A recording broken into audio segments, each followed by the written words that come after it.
We're back at North Concord Martinez. This is where the first Secrets video ended. It is now my most viewed video on the channel. And a year on from that, we're doing a part 2. So there are some more things to show you, including right here at North Concord.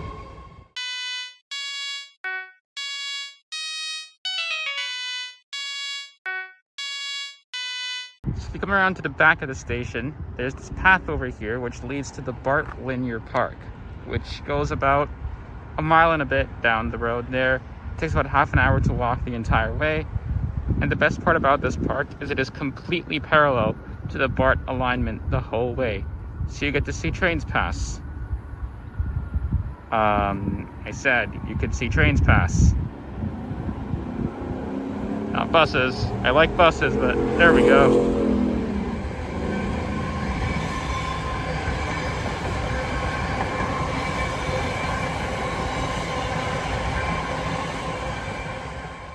Now, the two downtown Oakland stations have entrances within them to buildings, though some of them are not active anymore. This one on 1970 Broadway is, though you can see a sign that references a Subway restaurant that used to be here. A Subway inside a subway station. That's amazing. Sadly, though, 1955 Broadway's entrance is shuttered. The building was formerly home to a Sears department store, as this sign tells us, and it also is a place that many Oaklanders consider to be quite nostalgic. 12th Street has a disused door to a building that's called the Central Building, though the thing we're seeing here are these two escalators that are offset from each other. As you can see, they are not perfectly aligned. You can get a better feel for that once you get upstairs. Crossing the bay now, we have another station with formerly active infrastructure at Montgomery Street. Since 2021, the station has been sort of split into two separate parts while construction's been going on a power station. Further contributing to this is the closed seismic coffee. In the last Secrets video, we talked a lot about art across the system, and I didn't even mention the mission stations. That's quite a blunder on my part, but we're getting that right here. As you can see, and the mission entrances, there are some beautiful murals and also some concrete relief structures on your way down.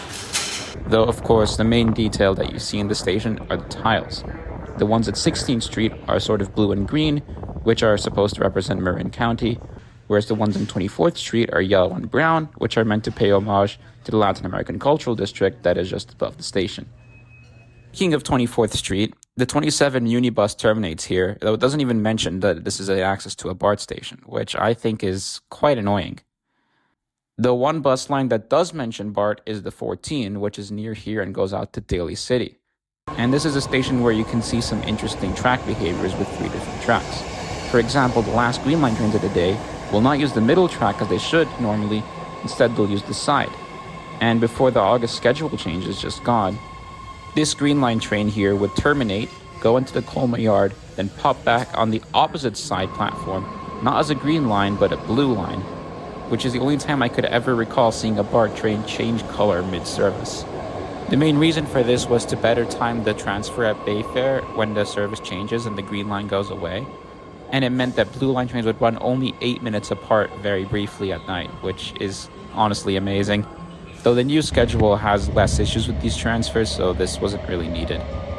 Continuing south now to probably the most unloved part of BART, which is the San Mateo stretch, though Colma is a hotbed for secrets. BART used to terminate here, so you have the Ghost platform that we saw in the previous episode, though obviously this is right near to the Colma yard as well. You can get some great views of that by going up to the roof of the parking deck. Next up, South San Francisco has this very eerie, cavernous feel to it, and the design is somewhat similar to those that were seen on the LA Metro's B and D lines. I don't think that's a coincidence, as both were built at around the same time. Of course, the main thing to do on this line is to go to San Francisco Airport, and this station is the only one on BART where trains don't stop in the middle of the platform, but rather go all the way to one end. And now for a quick break as we make our way back across the bay for the BART Secrets Lightning Round. These are things you probably know about if you ride a lot, but they're still pretty fun to discover for the first time. First of all, when the train arrives in the station, you'll notice how the text on the next train screen flashes, then when the doors open, it remains steady. There is only one BART car, which is number 3042, that features only sideways seats. This layout is more metro style with more standing room, but it's not very comfortable on longer trips. If you're on a blue, green, or orange line train that is heading towards Coliseum, you'll notice that the Oakland Airport connector is actually colored in on the map. But once you cross Coliseum, it disappears. Oh, what's that? You knew all three of those already? Well, I bet I'll get you with this one. Listen to what happens as we arrive at Warm Springs, South Fremont. Arriving at Warm Springs, South Fremont. Did you hear that extra T there?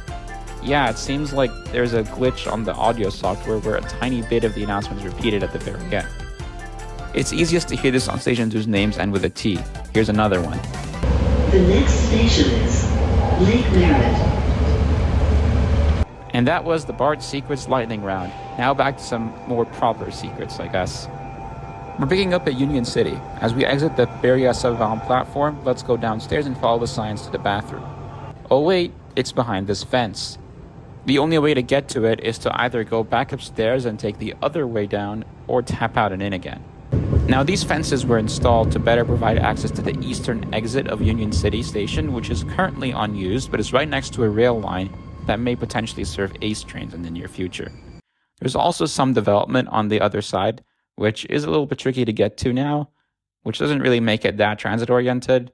Overall, I think the station just needs a massive rebuild, because there are plans to also bring Dumbarton Rail here if that ever gets going, and just means that this station concourse is not going to be able to handle moving around very easily. But on a lighter note, this station is also the only place that spells the word buses with two S's in the middle. Speaking of non-standard things in the US, the next station down, Fremont, is a sign that tells you the temperature in both Fahrenheit and Celsius. It was pretty warm on this July day when I was filming. Of course, Fremont used to be the end of the BART line here, and you can still see maps inside that reference that fact. If you come to North Berkeley, you might wonder where the elevator in this station is. Turns out it's hiding in the very back, which features a sign that you don't often see on BART. I don't want to make light of this too much because this elevator is actually terrible for accessibility as it drops you off right in the middle of the parking lot. That's not great. But you know what is great? North Berkeley is near the beginning of the Ohlone Greenway, one of those rail trails that you see all over the US now, in which a former rail line is converted into a bike path. In this case, it was the G line of the former Key system, as well as the Santa Fe Railroad. Interestingly, BART arrived here in 1973, but the Santa Fe Railroad stopped operating in 1979, which meant for 6 years you could see both trains at once. This path continues all the way past El Cerrito Plaza and Del Norte BART stations. We're here at Del Norte. It seems like someone can't agree on how to capitalize the word Del.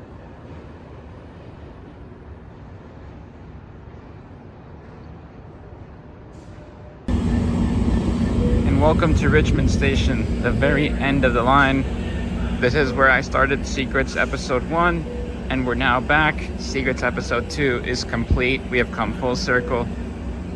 Look at that, an Amtrak train with two different types of cars.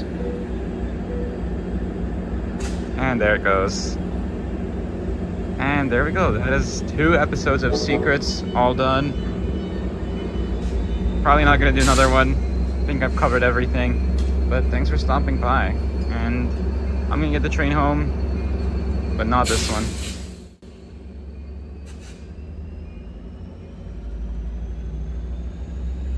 Thanks so much for watching. While I was editing, I noticed that the channel hit 757 subscribers, which is a number as an AV geek that I absolutely love. It turns out that was also the exact type of plane that I was on when I headed to